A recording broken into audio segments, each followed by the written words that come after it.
Kitas pavyzdys būtų toks centras, kurio charakteristika, kai jis yra atviras, pagal dizaino kalbą šnekant, yra, kad žmogus stengiasi, tiesiog jaučia tokį spaudimą pabaigti visus darbus.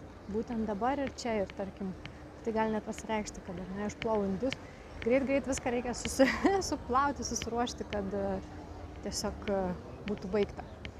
Bet gerai žinome, kad visų darbų gyvenime nuveikti nepavyks. Ir tada atsiranda erdvė pačiam savo pasakyti, kad viskas gerai, arba tiesiog pasitikrinti, ar čia tikrai jau dabar reikia daryti ar ne, ar tiesiog pakvėpuoti ir kažkaip atsipalaiduoti.